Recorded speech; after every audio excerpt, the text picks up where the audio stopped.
Okay, I may be going out on a limb here, but I've decided to get out my silk, duvet-filled, lavender-smelling boxing gloves. No one can deny the dedication and commitment our beloved men have when it comes to taking care of their cars.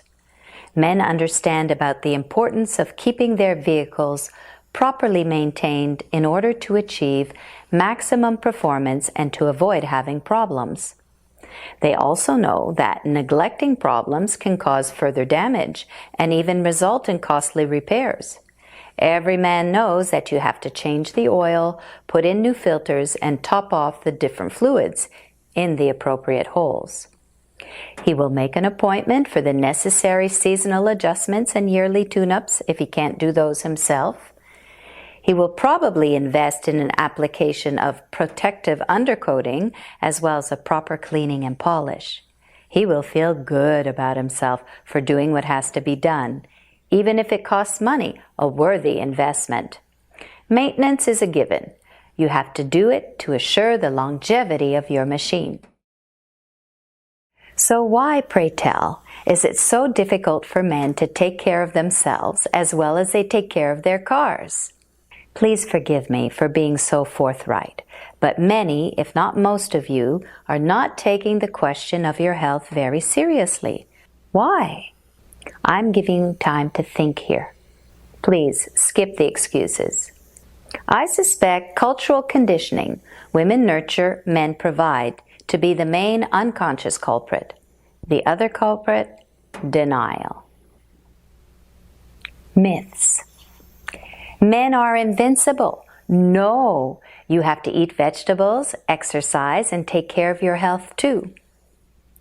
Being healthy takes the fun out of life. No, being sick takes the fun out of life. It won't happen to me. It could. As we live longer, the chances for chronic disease and ill health increase due to long-term neglect and the accumulated negative effects of poor nutrition, lack of exercise, too much stress, as well as genetic predisposition and environmental toxins. I'm sorry. The problem of having to take responsibility for your health will not go away. You must simply accept it. Your health is entirely up to you. No two ways about it.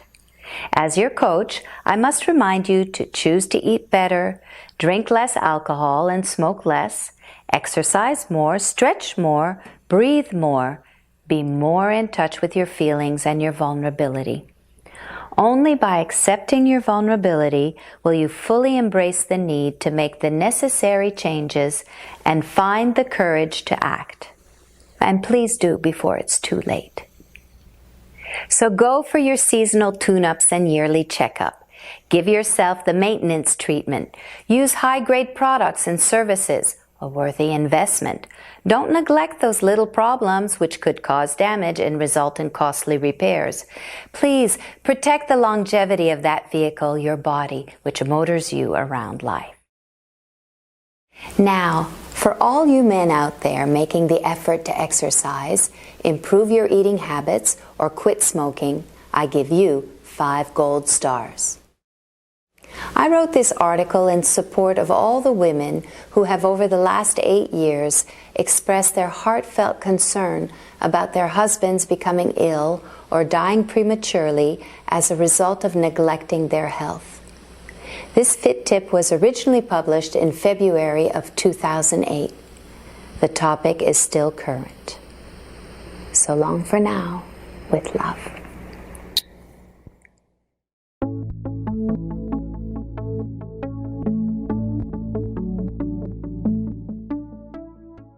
Hey, hi, howdy. Hi, everybody. We're back. It's us again. Here we are. Here we go again. Yeah, week 4. This is the last week of your challenge. So before we get into a review of how you've been doing, I'd like us to stand up and take our grounding exercise to a new level. So I invite you to stand up. Shall we stand up? Sure.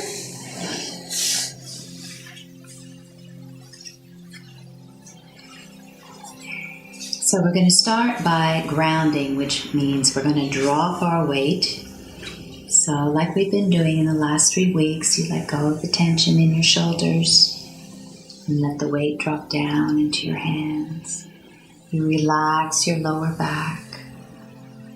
Let the weight drop down your legs, down to the floor.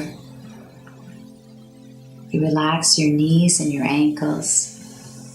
You really feel your feet heavy in the floor. And then you send your energetic roots down into the earth.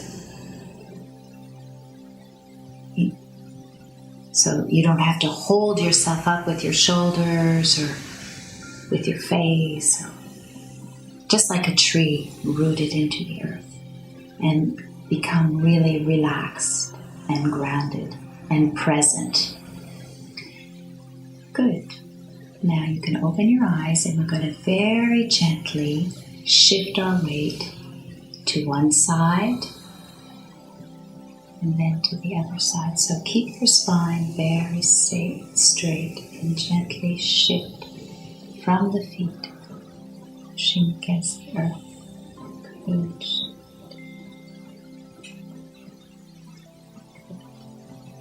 Now let's shift front a little bit, front and back.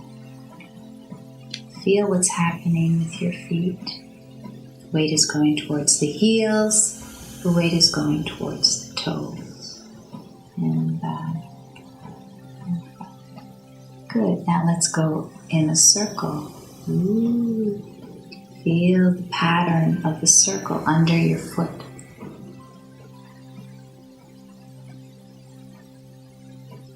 And in the other direction. Shifting the weight. I love this exercise because I can feel that so much is happening from the bottom. I'm not making the circle with my shoulders. I'm moving from my feet, from the grounding in my feet. Good. Seeing as we've been talking about water all month, really, for the last 4 weeks, so we know that water lubricates the joints. We have what's called synovial fluids. Synovial fluid is like oil, in the motor. So when we move, we spread that synovial fluid to cover all the surfaces of the joint. And that's what makes moving more comfortable for us and helps to eliminate pain. So drinking water and moving can help eliminate pain. So I want you to just feel the fluids in your wrists, in your fingers, in your elbows, in your shoulder. Maybe gently turn your head with the neck.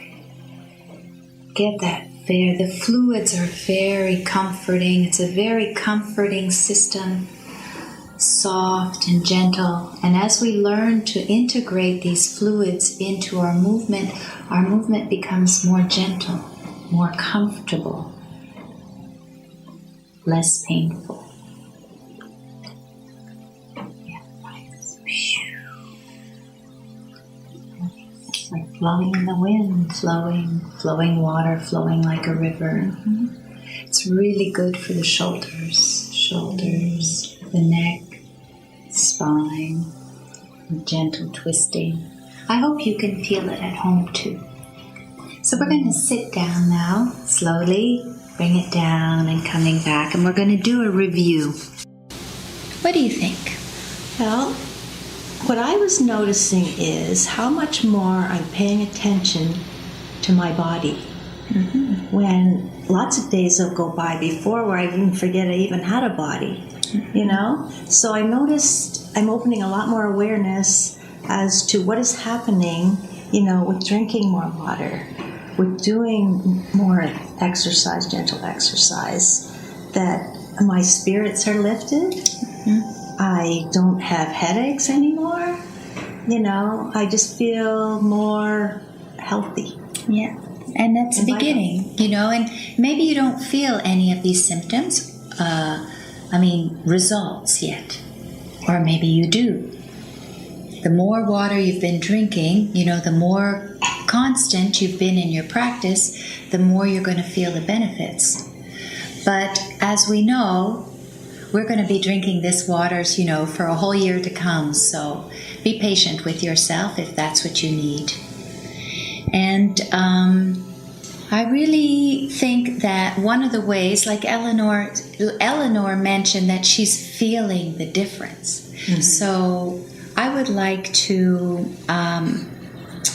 say two things. First of all, this is what Julie Andrews says. Perseverance is failing 19 times and succeeding on the 20th. So, you know, if you haven't really had the success you want yet, don't worry about it. Listen to what Julie Andrews says. You can do it. Also, I'd like now to ask you if you've noticed any changes as a result of doing this. So let me help you. Let me help you with this. I'd like you to just be quiet for a moment and direct your attention inward. And just observe the last 3 weeks, your process, your success or not, how you've been feeling, and noticing if this drinking of the water has had an impact yet on how you feel. If it's easier to drink water. Well, what I noticed is it's actually helping me set up a better routine in my day as well. Mm-hmm. You know, rather than just getting up in the morning and heading to the coffee pot, you know, I have my hot water and lemon, you know, and I set up my jug of water for the day. You know, so I feel more organized, and I don't always have to be looking for things. So, and it also, in being organized there, it's helping me be organized in different areas of my life as well. So it's having an effect on other parts of my life, which is interesting. Very interesting. And it's true. I found the same thing. Mm-hmm. And we're going to be exploring that as the next month's challenge comes along as well. So I'm just going to ask you to direct that attention and take a moment to notice what is different. Is your skin improved? Do you have less stomach pain? Perhaps you have less headaches. Perhaps you just feel a little better. Maybe you have more energy. Take the time to notice. Take the time to notice. It's really important. You know what I noticed as well? I need to go to the bathroom more often. Yeah, and that's, you know, sometimes a turn-off. But mm-hmm. Here I have a good way to look at that. They say that sitting is the new, you know, the new killer. It used to be smoking, but now sedentary living is.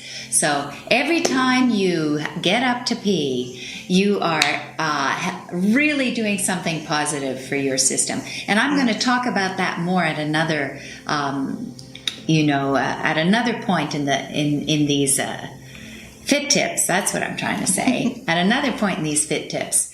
But just remember, every time you get up to pee, you're doing something. You're keeping yourself healthy. So take the time, do that little meditation, and ask yourself, how do you feel since you've started drinking the water? And also, I want you to know that I'm here for you, Eleanor's here for you, and we're here to answer your questions on the Facebook page, so don't forget. Send them to us. Share your challenges and success with us, so we can all learn and grow together. So this is the last week of the challenge. 4 weeks of drinking water and lemon. Very good, Lisa. Thank you again for leading us down this path. I really appreciate you and all that you do for us, so thank you so much. Mm-hmm. Bye for now.